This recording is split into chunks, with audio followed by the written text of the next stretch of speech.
Good evening. It's the top of the hour, so we'll get started. I'd like to welcome you all to our first in a series of town halls that are put on collaboratively by the AAST, East, and SEC PDS. The first town hall tonight, we will be discussing securing the right job for you.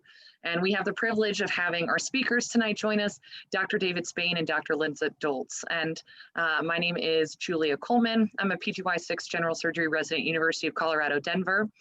And I'm proud to be a part of this event tonight in particular because I think this is a really strong demonstration of the things that are put on by these programs and in particular by AAST.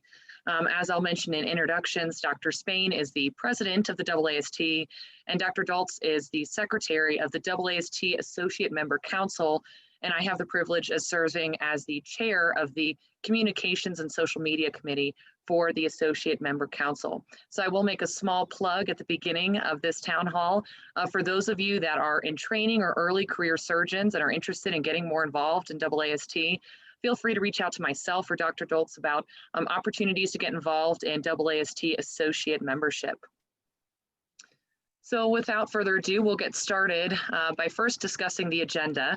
I'd like to welcome you all, and then I will also introduce our speakers. And then we'll start with Dr. Dultz's talk, identifying the job best for you, followed by Dr. Spain discussing identifying the career path best for you. At the end of those sessions, we'll then open up for a Q&A, and at that time, you can ask questions by two mechanisms. One is in the chat function or in the Q&A function, and the other opportunity will be you can raise your hand, and Ms. Sanders, who's also on the call joining us tonight, that I'd like to thank for coordinating this, will facilitate your question being addressed as well. So first, I'd like to introduce our first speaker, Dr. Linda Dultz. She earned her medical degree at New York Medical College, then completed residency at New York University School of Medicine, and then completed her fellowship at Johns Hopkins. Additionally, she has a master's degree with health policy and management from New York Medical College. She's currently an assistant professor in surgery at UT Southwestern and serves as the program director of their surgical critical care fellowship, as well as the medical director of the Parkland Hospital's surgical ICU. And as I mentioned previously, she is the secretary of the AAST Associate Member Council. Our second speaker tonight will be Dr. David Spain. He earned his medical degree at Wayne State University and completed residency at Robert Wood Johnson University Hospital, followed by fellowship at University of Louisville Hospital. He is the David L. Gregg, MD, Professor and Chief of Acute Care Surgery and Trauma at Stanford. He's also the president of AAST, as well as a counselor of the American Board of Surgery and director of the Surgical Critical Care Board and the General Surgery Residency Program Director at Stanford. So it is a privilege to have both of them on the call tonight. Without further ado, we'll transition over to Dr. Dultz's first talk. Okay, great.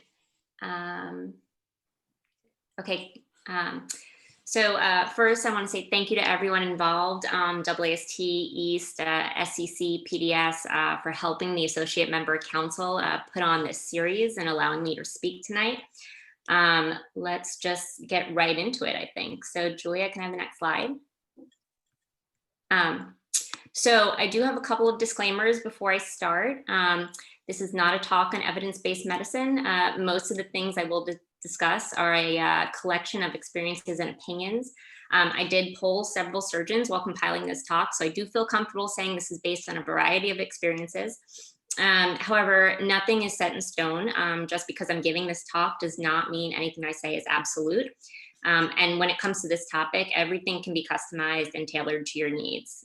Lastly, this is a massive topic. I typically will sit over coffee or, unfortunately Zoom these days with a trainee, and it takes a minimum of really an hour to really discuss all the things involved in finding the right job. And so what I really want to do in the next 20 minutes is give you guys a basic outline of where to start and key points. And I want you to use this talk as a scaffold to build on. Afterwards, go back, do your research, and then talk to your advisors. And, if you don't have an advisor, I have my email and Twitter handle at the end of this talk. I'm more than happy to, talk to anybody about kind of my experience and, just help out. So please feel free to reach out to me as well if you need it. Next slide.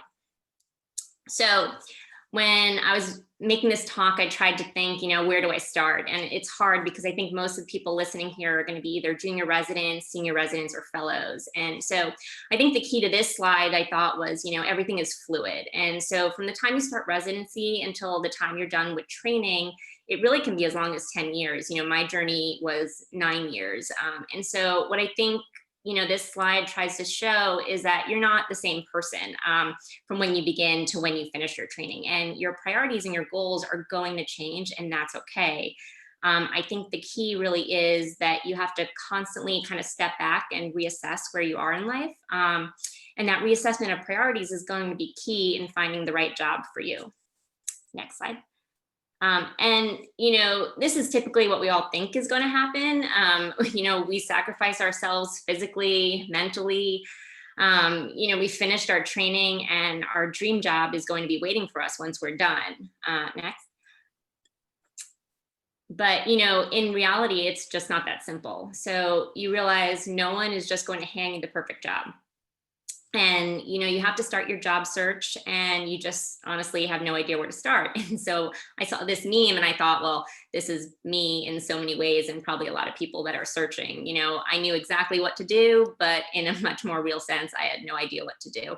And so the question really is, where do I start? All right, next. And so I would suggest, sitting down and asking yourself the hard question of, what do I want to be when I grow up? And what I mean by this is, where do I want to focus my efforts?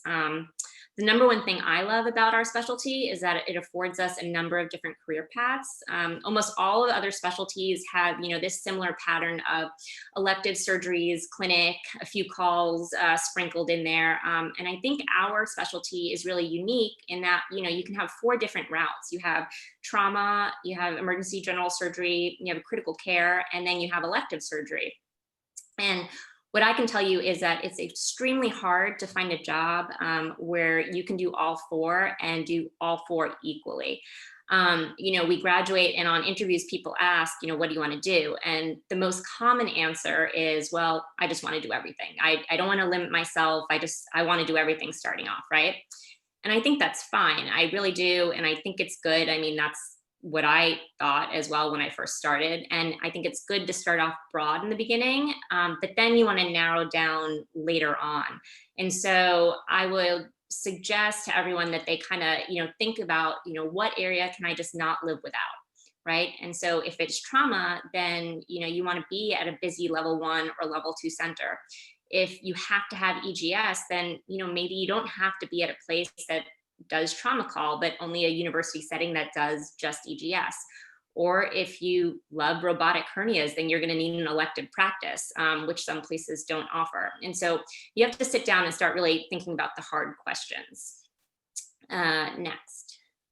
And then, once you decide on that, then you want to figure out, what particular area you want to focus in on, right? So if you want to take trauma, for example, do you want to be an admin and be a TMD?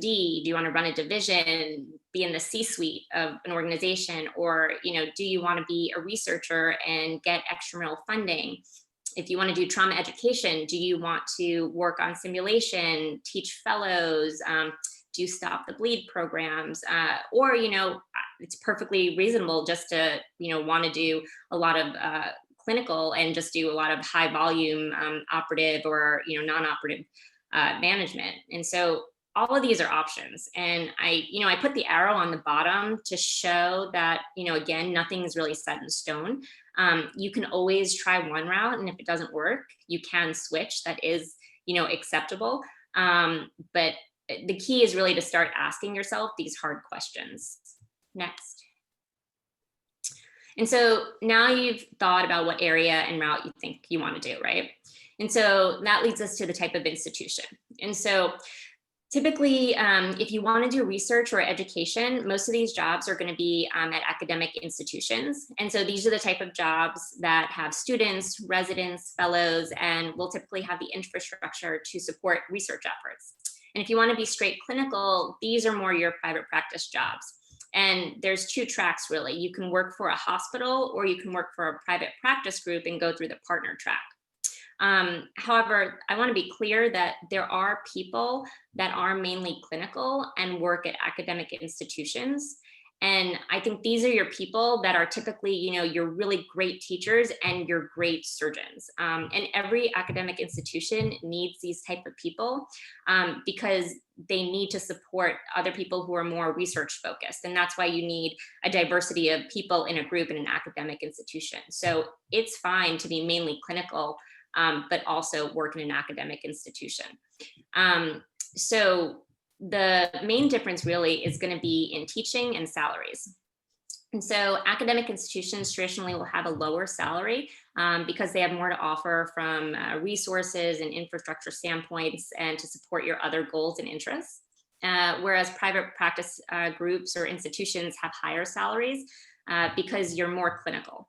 And then there are hybrid programs. And so these are going to be your satellite hospitals in university programs. And so you operate a lot, you have students and residents that rotate at that satellite hospital. And then you can also have a title associated with the university, such as like a clinical professor or assistant professor.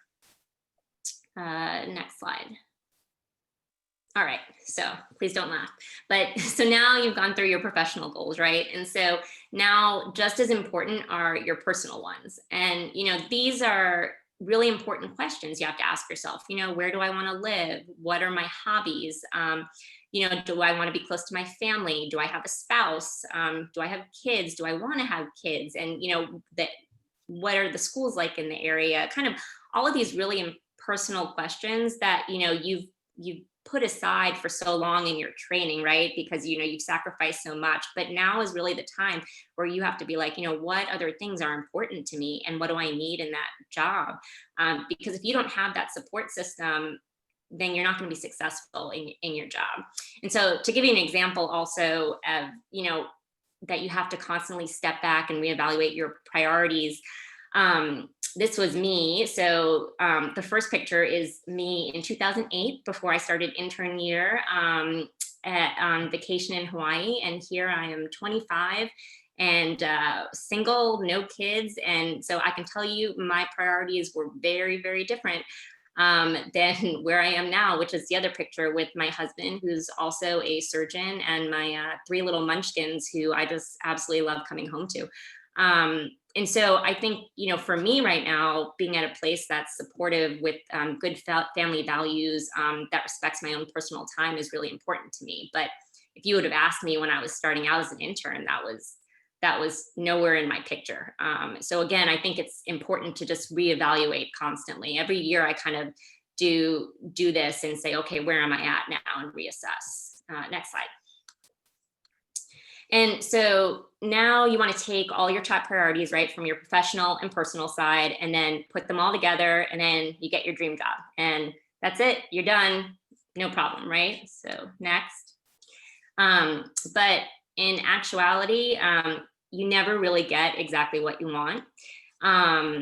And that it's just not going to be there, and that's where you really have to compromise. So unless you're going to your first job as, fully funded R1 researcher, you've won multiple awards, nationally known, you're just not going to get everything you want. And you have to know that that's going to be okay. And, you're not going to get your full wish list in your first job. It just doesn't happen. That's why, you have a whole career to achieve what you want, and not just 1 or 2 years. And so you really want to focus on your non-negotiables. So you want to take your couple of top priorities, say these are my non-negotiables, this is exactly what I need, and then the rest needs to be a compromise, I think, and then you meet somewhere in the middle, and you're flexible, you're ready to adapt, and know that things are going to be changing. Next. And so now I'm just going to talk a little bit about the logistics. So how do you find the jobs? So if you're here listening, that's the first step. And then I definitely want you to attend the virtual job fair on December 3rd through 5th. That's going to be really key, I think, especially this year in the setting of COVID. But you want to be checking the job boards. And so AAST, East, SCC, PDS, in ACS all have job boards, and you should constantly be looking through these to see what new jobs are popping up. But the other thing is, you don't want to just rely on these job boards. You also want to know that some places don't necessarily list their jobs. And so it's important to network. It's important to hear things through word of mouth. Talk to your mentors, ask them about, what's available. And then really, if you're really interested in something, but you haven't heard anything, there's nothing wrong with cold calling and sending an email and, or just calling that division chief. You're never going to know if the job is available unless you ask. And so the worst thing they're going to tell you is, no, it's not available, but at least you have that answer. And so it's perfectly acceptable to reach out to somebody, even if they don't have that job listed on their job board. Next. And so couple of things. So before you send those emails or calls out, you do need to have a few things ready. So I want you to have your mentors or attendings look over your CV, make sure it's optimized, make sure it's as professional as it can be. Again, if you don't have somebody that's, you're comfortable with, please feel free to email me. I'm happy to look over CVs. I do it with my fellows as well. And then the next thing you want to do, I would recommend, is writing out a cover letter and attaching that to the CV. And so the cover letter is basically a way for you to introduce yourself through email. And so it's a short letter explaining who you are, what your career goals are, and why you think you'd be a good fit for that job. And so the key is to make sure you customize it for every job. You don't want it to be the same for every job. And then, if people are comparing or something, you just say, oh, this is the blanket, cover letter. And then the last thing is to have an elevator pitch ready when you're networking or making phone calls. And so your elevator pitch is, a 30-second pitch to somebody that tells them like who you are and what your goals are and what you're looking for in your career, right? And it's hard if somebody were to ask me, what I want to do, it's hard to sum it up in 30 seconds. And so you have to practice it, right? And so again, find your mentor, find attendings, talk to your peers, and kind of practice, that pitch so that when you do get that opportunity to talk to somebody, you're ready and you're ready to go. Okay, next slide. Next slide. All right, so now you have your interviews. So I'm not going to spend too much time here except to point out a couple of things. And so when you're interviewing for academic positions, these tend to take longer. You typically have a first interview, and then you have a second look before getting the job offer. You meet with multiple people. You don't want to talk numbers on the first date here. You typically, for academic positions, you want to talk salaries at the second interview and not the first. And so this is in contrast to private practice jobs where it's usually a fast close. And so, you could be on that interview and in one day, they're going to be talking numbers and then hand you a contract before you leave, and they're going to want a quick turnaround. And so it's important to know the difference. If you're looking at a private practice job, they may want an answer from you within 2 weeks to a month. Whereas academic positions, you may have a little bit longer because you have the luxury of doing a first and a second interview. Next. And then after your interviews, regardless of your interviews, you really want to be familiar with the numbers. And so I'm going to refer you to two very, very valuable resources. And so the first is the AAMC and the second is MGMA. And so both of these publish an annual faculty salary report. And so they both survey people in specific fields, break down salaries, RVU targets, and they do this based on geographic locations, institution types, your rank, whether you're assistant, associate, et cetera.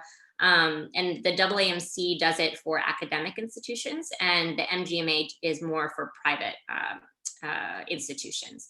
And so, for example, in my own institution, they actually promote transparency and give us these numbers every year and tell us where we rank in terms of our percentile, and then base our salary off of that. And so I think it's great that we have that transparency, and you want to be able to see these numbers. And so these resources are available online. They are expensive to purchase, but most institutions or attendings at your own division will probably have a copy. And so ask around before trying to purchase the data. But if you Google those two resources, you'll be able to find them. Next. And so my last few slides here, I'm going to talk about things to pay attention to when you are on those interviews. And I can honestly spend an hour just talking on these points. But this is where I kind of want you to take the notes and then go back and do a deeper dive. So when you're interviewing, you want to ask yourself questions like, is there diversity in the workforce? And, again, it's important not to ask these questions to the interviewer, but just to take note of these things, right? Is the division just full of all professors, or is it full of all assistants? How are people promoted in the division? Is there high turnover rates? Is there transparency in salary? Because there is, a gender bias, unfortunately, which a lot of institutions are starting to break down, which is great. Is there a mentorship path? How are they going to outline that for you? Is there backup or clinical support, right? When you are a brand new junior attending starting out and it's 2 a.m, who are you going to call for help? You do kind of need that security when you're first starting out. And then the last is really organizational culture.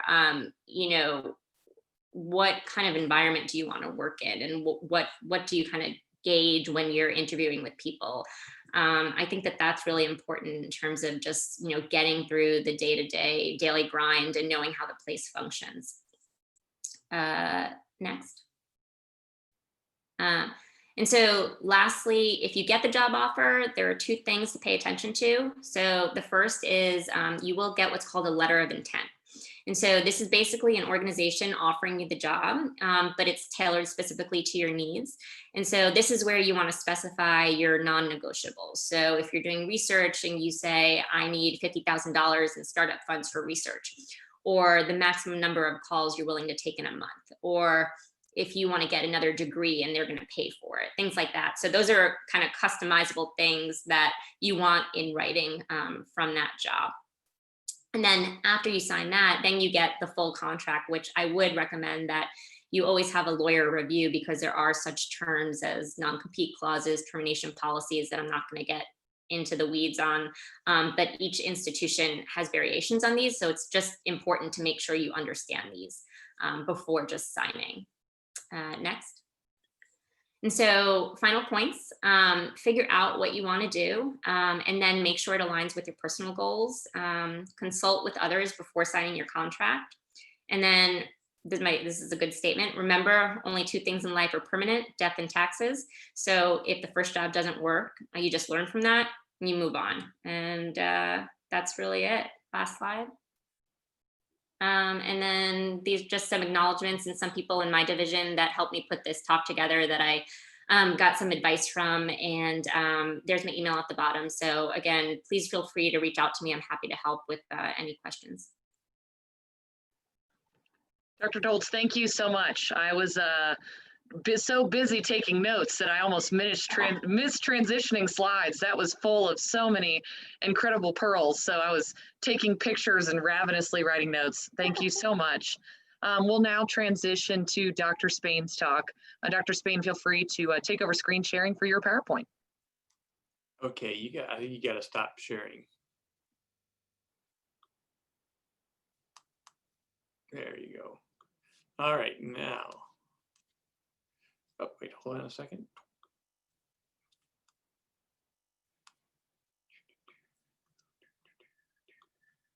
There we go. All right. All right, that was awesome, Dr. Dultz. Thank you very much. So we're going to talk a little bit about just what's defining your path. And this, as Dr. Dultz said, you got to be fluid, right? So Bruce Lee said, you got to be like water, my friend. So got to be fluid. And she said, there's a lot of different practice models out there. And so the thing is, if you've seen one practice model, then you've seen one practice model, because everybody does it different. And no 2 institutions are the same. No 2 academic level 1 trauma centers are the same. No 2 private practice level 2 trauma centers are the same. Every one of them is different. So it's good and bad, right? The good is you can find what you want out there. The bad is every time it's going to be a little bit different. So like I say, everything is different. So there are no answers, right? But we can discuss what are the questions you should be asking. And as Dr. Dultz said, there's really no such thing as a dream job, but you could probably find a great job. And you got to decide what's great for you. So, it's easiest to be successful at what you're good at and what you're passionate about. And I'm not even sure passion's the best word. Maybe curious is a better word, right? So, you should have some fun. Like, it should be something interesting to you, something you want to, spend some time at. And it's estimated that if you spend as little as 20% of your time at what you're passionate about, then you'll be content with your work. So if you love teaching, you'd have to think twice about taking a private practice job where you'll do no teaching, right? Or, if you love doing research, and then you better be careful about taking a job where your workload's going to be more than 80 or 80%. So you figure out what it is that you're really passionate about and make sure that you have a way to carve out at least, one day a week to be doing that. So the key is to determine what are you passionate about, and how do you want to build your career? So how do you do that? Well, your passion is going to be some combination, right, of clinical care, research, teaching, or administrative work, and just depending on what kind of practice you want. So if you're in academics, obviously you're going to be clinical care, research, and teaching. If you're in private practice, it's going to be clinical care, maybe some teaching, and maybe even some administration work. So I have to say, this is something like over my career that I have not been very good at. And in hindsight, I wish I had done some of these things. I have some of my associates are like super organized and deliberate about these things. I was much more like fly by the seat of my pants kind of a person. Worked fine for me, but that doesn't work for everybody. So one thing, again, this is a great little article by Laughlin. So it talks about, the 5 steps. So first one is you have to step back. Like if you're like right here, it's hard to see. So sometimes getting away, thinking about things, doing some deliberate, thinking, stepping back from the fray and really spending time to think about what you are interested in, what makes you happy is helpful. And then you have to define what it is, and and then use your resources to succeed. Communicate what your thing is. It's amazing how often we do not tell important people in our lives what's important to us. And I mean your partners, your boss, your spouse, your family. You have to tell them what's important to you and why. And then it's also useful to think in terms of small milestones. So if you think, I want to be a, trauma director and a professor of surgery, that's like a 15-year journey. And if you start thinking about all the things you got to do to get there, that's pretty daunting. So think about what you can do now to start yourself.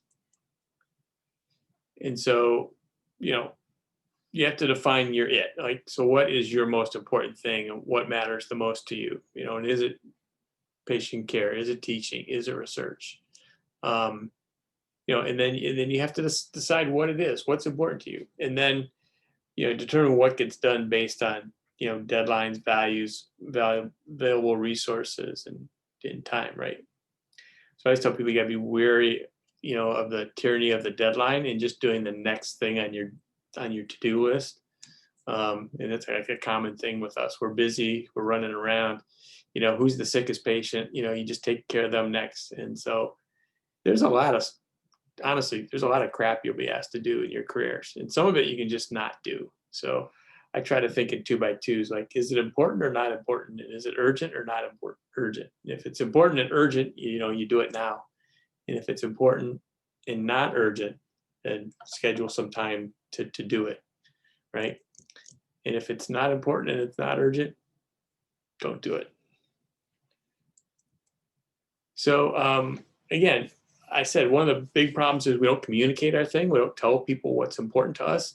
And so you got to let your colleagues, and especially, your chief or your boss, your family, your friends know what's important to you and why, so they can support you and they can respect your time, right?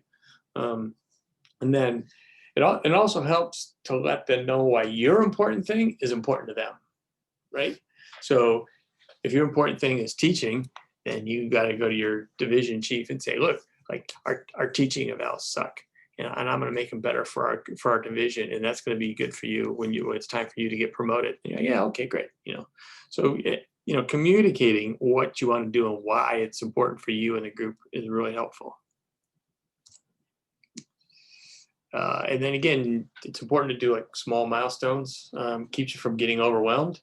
And but you define your long range goals, but you focus on what you need to accomplish like today or this week or this month to facilitate your long range goals.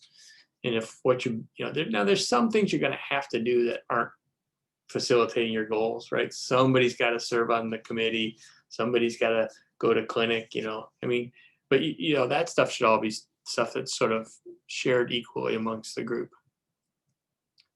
So this is actually a really good article. And if you want to be deliberate, I think the full citation's on the next page. But this is in BMJ, a little bit 14 or so years ago. It really talked about like the 9 steps. So here's the URL for this article. And again, I wish I'd have done this when I started my career. And I think this is a great way to do it. Dr. Knowlton, the AMC chair, is one of my associates. She's great about doing this. And so again, what are your governing values? What's important to you? What are the things that drive your thinking? For me, I have 2 really strong genes. Most of the stuff I'm ambivalent about, right? But I have like a really strong fairness gene, and I have a really strong laziness gene. So the only things that drive me crazy is if I think somebody's being unfair or lazy, right? So I value fairness and honesty, right? And so what are your values? You got to prioritize them, right? And then what are your career goals, right? What are your career values? You want to do research, you want to do teaching, you want to do patient care. And that also helps if you identify your strengths. I think a lot of us aren't as strong at things as we think we are, and a lot of us have areas of strength we don't know about. So this is one of the ones. Strength Finder's kind of interesting little book. You can buy this for, I don't know, like for $10. There's a little like online quiz you take. Everybody here does it at Stanford. So if you go to any meetings with the C-suite executive people, like all their email signature has like 2 little words after it, like innovator connector. They did a Strength Finder thing and learned, but it is really interesting though, when you get teams together and you find out like people have complementary skills, or you realize like somebody in your team sort of frustrating you, and you realize like they have to process things a certain way. So you just got to let them do it. So anyways, but figure out what you're good at. And then consistent with your values, you decide like, where do you want to be in 10 years? I want to be running this group practice. Well, if that's the case, then what do you need to do now to do that? Well, you better start taking some business courses, right? You better learn how to read a balance sheet. You better learn some, basic, human resources stuff. You better think about enrolling in an MBA in your 3rd year, right? Or you want to be an NIH funded clinical outcomes researcher. Well, you better think about enrolling in an MPH program, and how can your division help you do that? And then by year 3, then you might want to have a KOA grant submitted, and by year 8, you want to have an R01 submitted. I mean, you really, again, I've never been good at this, but a lot of my associates are really good about just sort of marching these things out and planning them. And then again, first thing up, so what are the skills you need to develop to achieve your goals, in year 1? And year 1 is crucial. Like you got to set the framework for how you want to spend your time. And then, and I like this one, number 7, write a contract. Like, I'm going to do this, write it down. By end of year 2, I'm going to complete my MBA, and I'm going to be, doing these things. And then again, same thing, involve your supervisor, let them know what your thing is, why it's important to you, why it's important to them for you to be doing it. And then, you repeat these things, like, for 6 and 7 years, you repeat, steps 6 and 7 for your 3 and 5 year goals. So you do it 1 year, 3 years, 5 years. And all of it's, again, aimed at taking you to where you want to end up. Like I say, I was never this deliberate. I was like a kid in a candy shop, and like it was fun. And there's a shiny ball over there, and I just like chased it. But I mean, it worked out okay. But I think like if I was even a little bit more deliberate than I had been, I probably could have gotten a whole lot more done. So again, this is kind of a nice framework to just like start thinking about things. And you don't have to be like super prescriptive with everything in your life and everything in work. But the thing that's most important to you, whether it's teaching, research, or you want to learn a new clinical skill, you want to be the robotic hernia person for your group, whatever. Like the thing that's most important, you need to apply these principles to it. So again, you do got to work hard and work smartly. Most of us are really good at by the time you're a chief resident, right, at running your team and using your junior residents and your APPs and all that kind of stuff. And then you get your first job and you have an admin and secretary and an office manager that are all there to help you, and then you do all this crap yourself. Like, no, like use those people. That's what they're there for. Yeah, in business, people talk about LOTO work, lights on, doors open, right? So we all have to do LOTO work. So, there's 30 nights a call, and there's 8 of you, so you're all going to do like 4 nights a call a month, and somebody has to do clinic and yada yada yada, right? So there's all those things you have to do, but what do you do with your free time? And the key thing is you just got to you got to protect it, and you got to schedule it. And it'll never be perfect. You'll have today's schedule to do your administrative work, and there'll be like 3 major traumas in the ER, and your partner will call you and say, you need to come help me, and your day will get blown up. But if you don't schedule it ahead of time, it'll never happen. And then schedule time for your passion, even if it's outside of work. And then schedule your family. This is one thing I've always been good at. Like Dr. Dultz, I have 3 not so much munchkin. They're like full grown men now. They eat a lot. But like when they were in high school, everything went right on my calendar, and it was all color coded. So like my admin knew, like, if there was something on the blue calendar on a Tuesday night, that meant I wasn't available for a call that night. So again, pick the right environment, really know, like, what are you being asked to do? What is the job? Who will I be working with? As Dr. Dultz said, what's the environment? What's the culture like? What are the resources available, either from the group, the division, whatever, right? And then focus, focus. Olympic athletes don't rely on luck, right? They practice, they focus. So, break things down, get feedback, put your ego on the back burner and keep your goals in front of you. So another thing is you got to constantly be pushing yourself. So pursuing growth. So learn, try, repeat. People who are mentally tough keep reading and love to learn. And so, things happen. So you just got to try and learn from them. Well, yeah. Stressful jobs. We all have stressful jobs. So you got to accept that's part of life. Keep them in proper perspective. Take care of yourself. Choose healthy coping skills. Go for a run. Don't eat a pint of ice cream. Balance social activities with solitude. I love my alone time. Acknowledge choices. A lot of stuff what we do is choices we make and do to ourselves, and look for silver linings. So anyways, last words, you will stumble, you will fail. Abstracts and manuscripts will get rejected. Grants won't get funded. And even, as you take on your new job, patients will die. So who's going to be there to help you, pick you up and help, right? So remember the big picture. Like, this is one I firmly believe, right? So you have to be happy outside of work to be happy at work, and to be happy at home, you have to be happy at work. So both things are important. So you have to figure out what you're passionate about, and then dream big. Be organized and really manage your time, work smartly, and like I say, put yourself in an environment to succeed. And it's all planning, and don't give up. Now, every once in a while, as Dr. Dultz say, like the one nice thing about trauma is that there's enough jobs and enough needs out there that, if you make a mistake, it's not the kiss of death. Like, you go somewhere and you're like, wow, this is the job I thought it was. These aren't the people I thought I'd be joining. and it doesn't work out. I mean, we all know that happens. And, you know, sometimes the mistake is you stay there for like 5 years, you're just miserable. Like if you know in year 2 it's a mistake, get out. And, you know, we all understand it happens. And just keep looking because there's something else out there.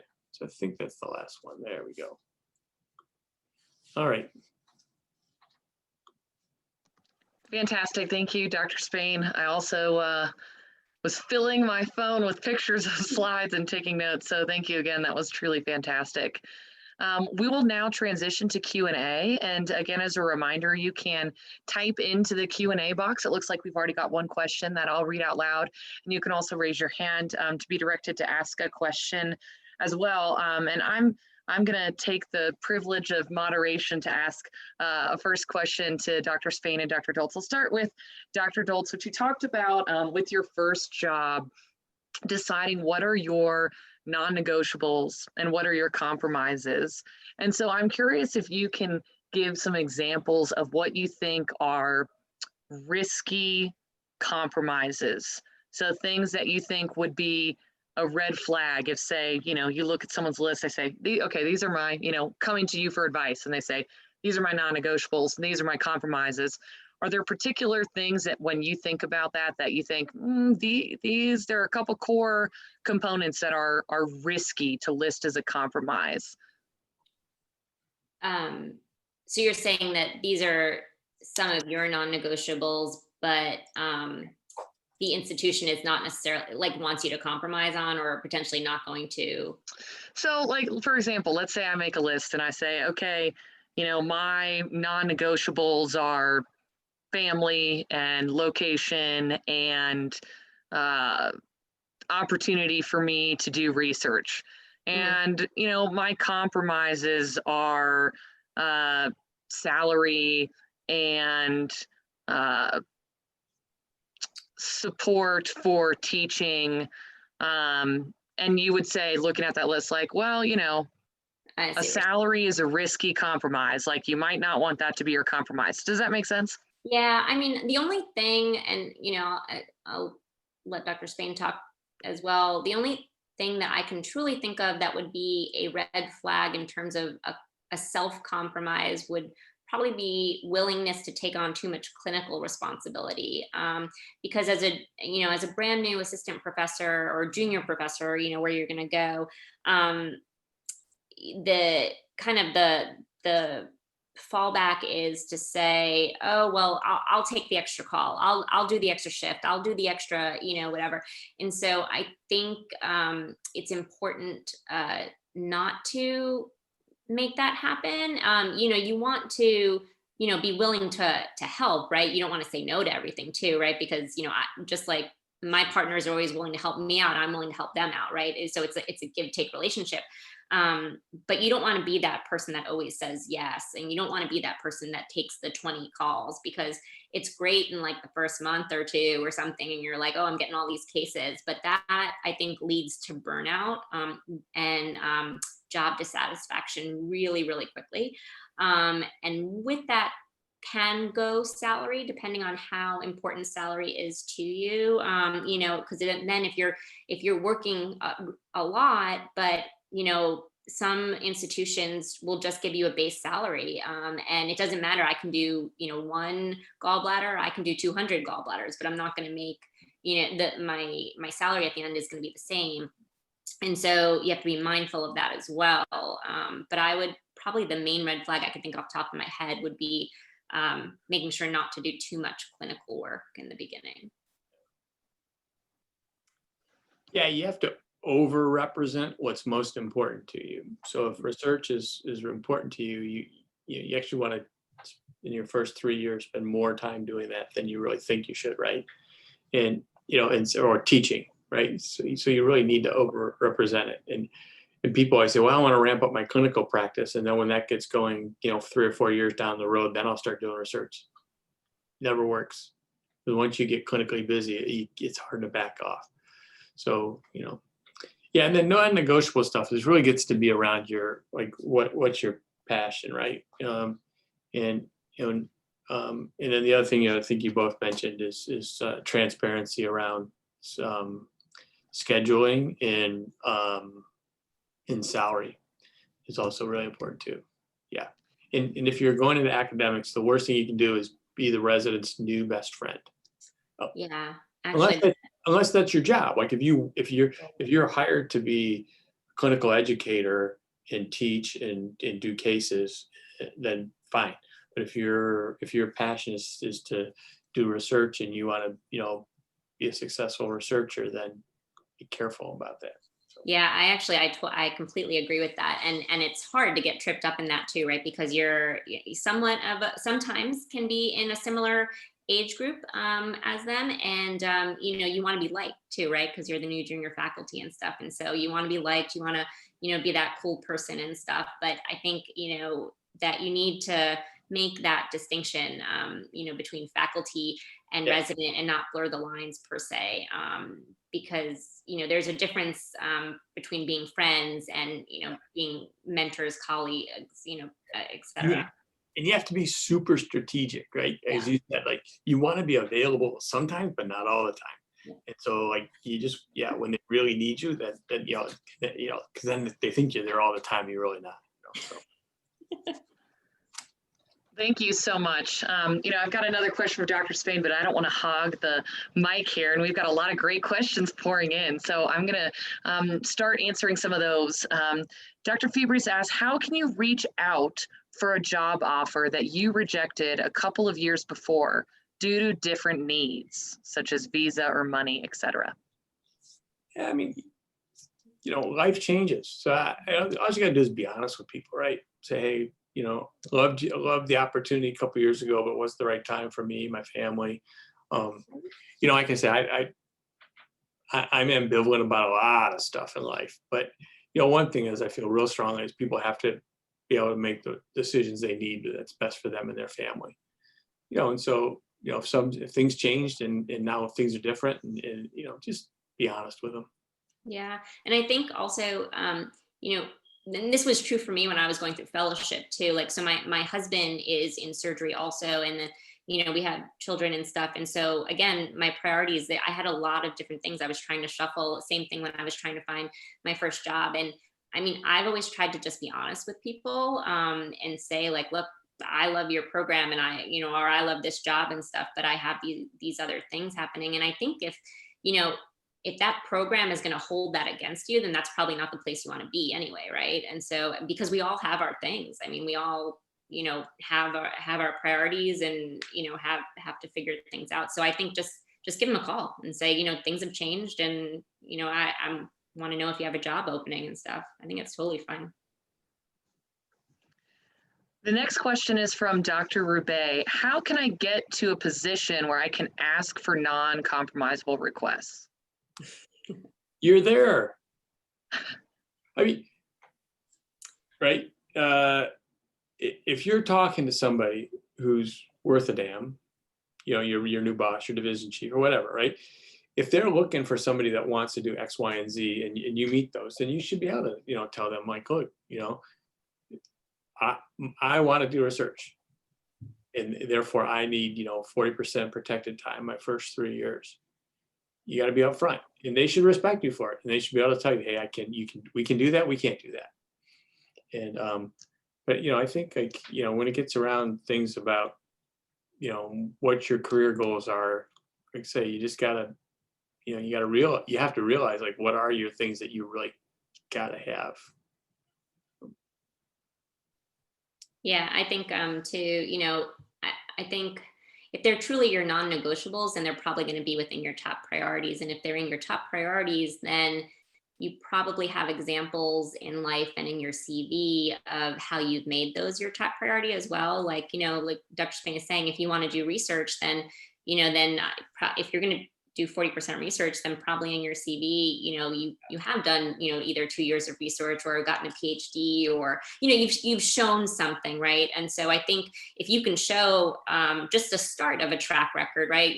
We're all just starting off. So just the start of a track record of actually, taking your words and putting them into action, then that's probably going to show somebody that, you mean business. And so I think that that's also kind of where you would start. Great. The next question is from Dr. Burning. If you are interested in academic surgery, does your first job have to be in academics? Thank you. Yeah, I think. I mean, if you just want to make things hard for yourself, but yeah. Now, I mean, if you make the mistake, right, it's still doable, right? So if you go out into private practice and you're doing that for 3 or 4 or 5 years, you're like, oh my God, there's still a way to get back in. I think in trauma surgery, it's amongst the easiest, right? Because we all have, we need people want to be up at night, take call. If you go out in private practice surgical oncology and 5 years later you want to get into academics, it's a challenge. But I still think for us, it's still doable. And I think if you're one of those people that maybe isn't sure, I think if you want, like, I would agree that if you want to do academics, then probably your first job should be in academics because it's harder to get back in. But if you're not 100% sure, or circumstances are such that you have to take a private job because of family or something like that, then try and find a way to keep your foot in the door, joining organizations, networking, trying to, find your old mentors and pairing with them to do research projects. Things like that. So maybe if you are at the time in your life where you're ready to transition back, it's easier, because if you go into private practice and then don't show anything again that, you haven't done anything for academics in, X number of years, then it's definitely going to be really challenging to get back in. Yeah, that's a really good point. And some opportunities to do that are like the local COT, like your committee on trauma. There's local chapters in every state that do things. Become an ATLS instructor. So maybe you're working at the level 2 trauma center 30 miles away from Dallas. You come down to Dallas and teach ATLS for Dr. Dultz. Like there's a lot of little things you can do to sort of stay connected if things change. Yeah. Great. The next question is from an attendee saying, I am looking to join a group that services multiple hospitals and am starting part-time in a location that I'm interested in, but they are already talking about a need in another state I am not interested in. Any tips for how to proceed?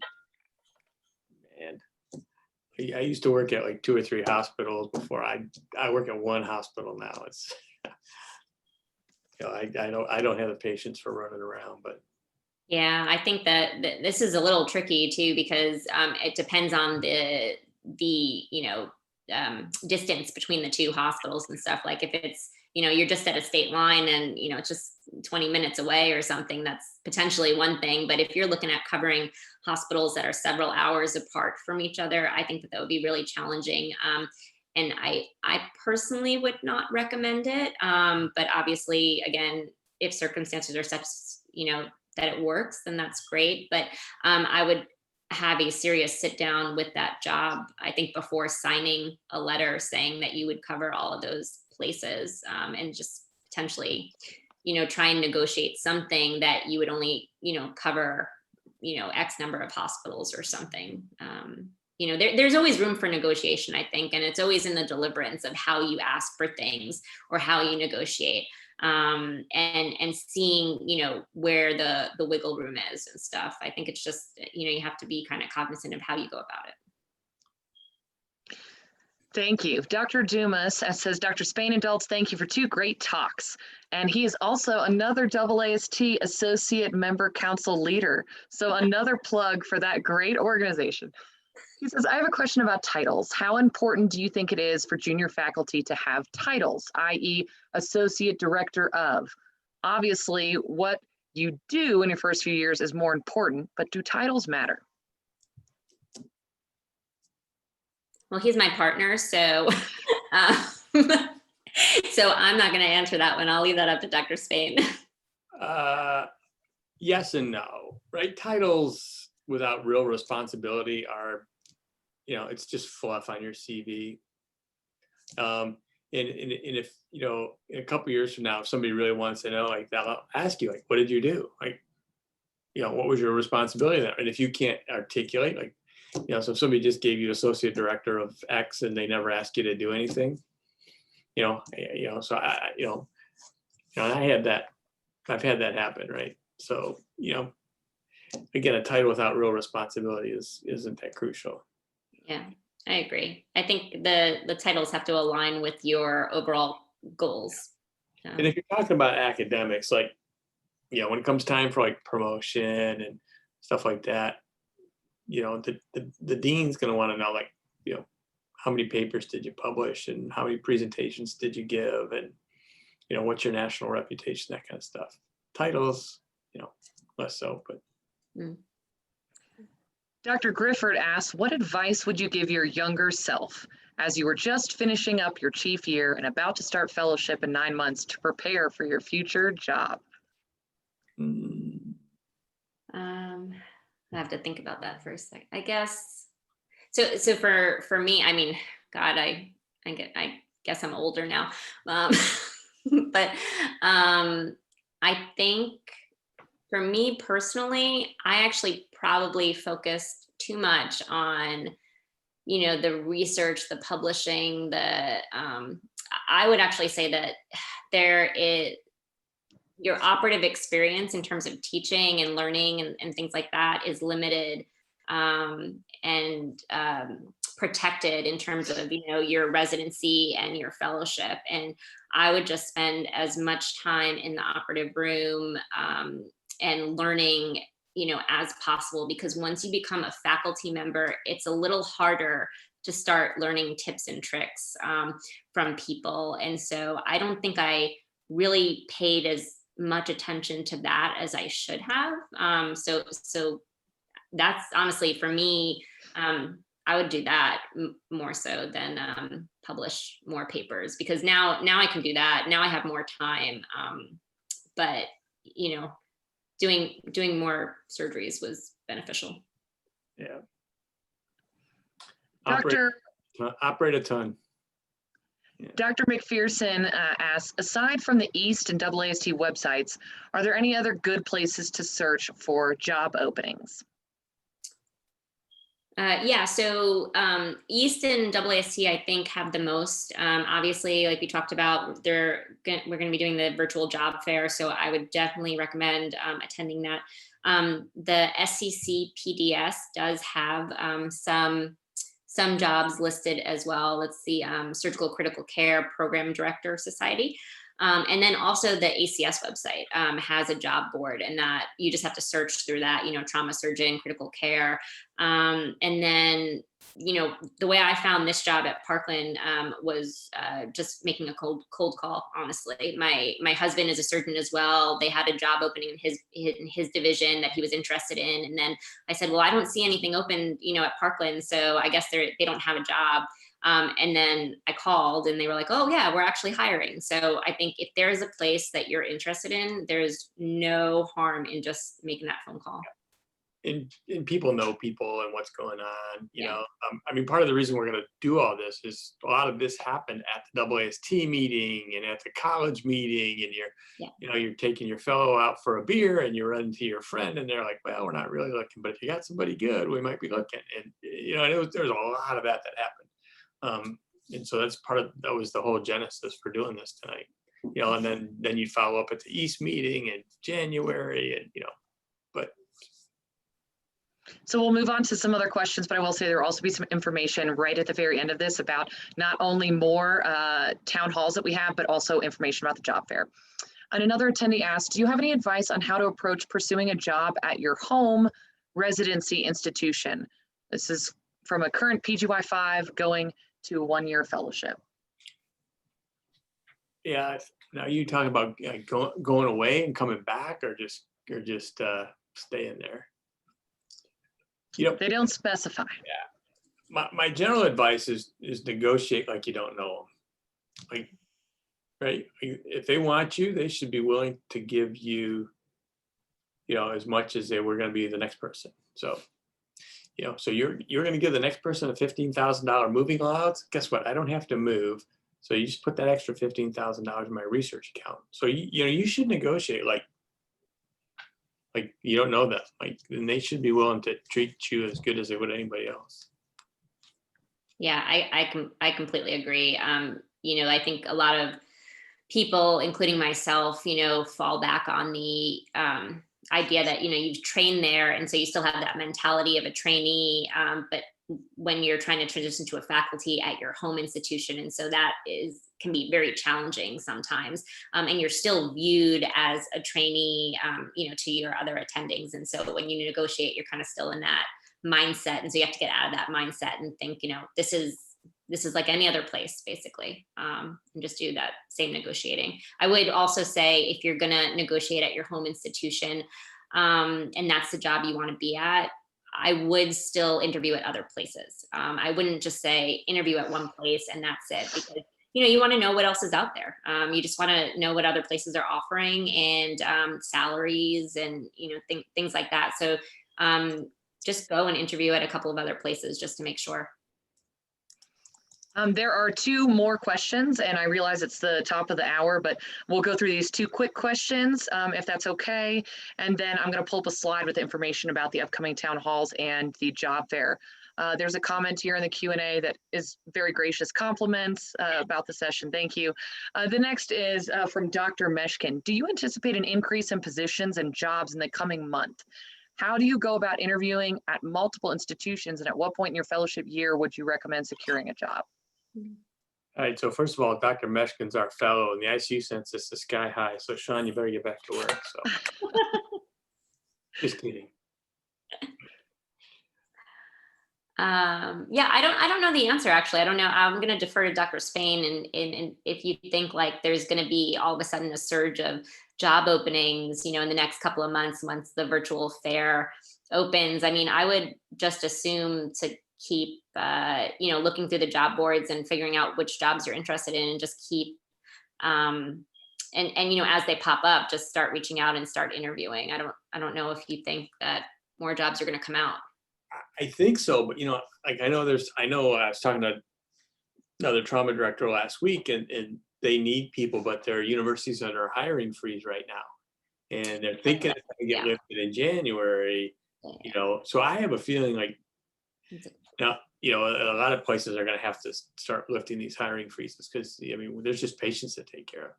So back up, I just reverse engineer things. So if you want to start a job like in August, depending on or September of 2021, depending on what state you go to, it can take anywhere from 3 to 6 months to get a license.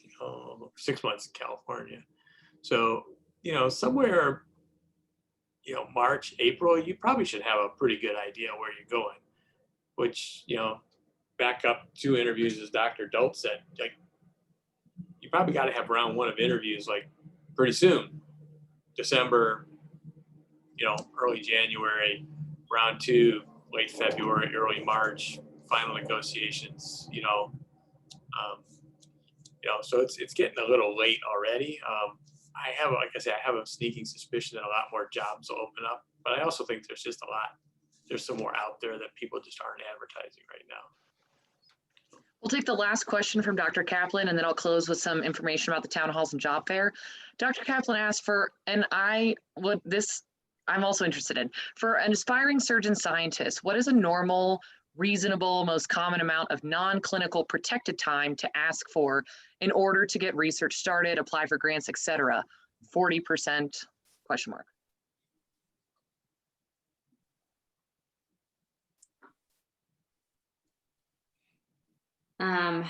Yeah, you're coming in without any grants, but like saying that you want to get a K award within like 2 or 3 years or so. And so yeah, I am not a division chief, so I have not been hiring any of these type of people, but again, I would imagine it's around like anywhere between 30 to 60% of protected time, and this is something you can negotiate in your startups. But I think a lot of it depends. Like if you're doing like clinical outcomes research, it's a lot of stuff you can squeeze in here and there. So probably 40% is a good number. If you're talking about joining a lab, an established lab that's up and running, and you're going to partner with some senior persons, and 40 to 50% is probably pretty good. Like if they're asking you to start a basic science effort, which always got to be careful if you're an assistant professor and they're asking you to start the basic science lab. But It's not undoable, but it's a big ask. Then you need something like 80% protected time if they're really asking you to start a wet lab and get it up and running. So just, it depends on what exactly you mean by your research efforts. So. Dr. Spain, Dr. Dultz, thank you so much, both of you, for your time, expertise. Thank you, Ms. Sanders, for helping arrange this. Last two slides, want to close with a shout out for the upcoming town hall. So this is the first in a series of 4 sessions. The second session will be in the week of November 2nd, talking about marketing yourself. The third session will be the week of November 16th, do's and don'ts and pearls for interviewing and finalizing an agreement. And the last session will be after the job fair in January, talking about negotiating your contract. And so many of you have been asking about the job fair. The job fair is December 3rd through 5th. And this is, again, being put on in conjunction with SEC, PDS, AAST, and EAST. And this will take place beginning of December. And the link is here on the slide. This is where you can go to. This will be the spot to find information, whether you're a job seeker or recruiters, for the job fair. So we will start posting more information onto this link on the website in AAST in November. So if you don't remember this link, you can go to AAST website, you can search in their search box for the virtual job fair. So I encourage all of you, of course, not only to attend the future town hall series, but to take a look at the virtual job fair details as those get posted in November. So again, thank you all for attending. This has been a great turnout. We had over 100 people here at the middle of the session. So thank you again to all for attending, and we'll close. Have a great night.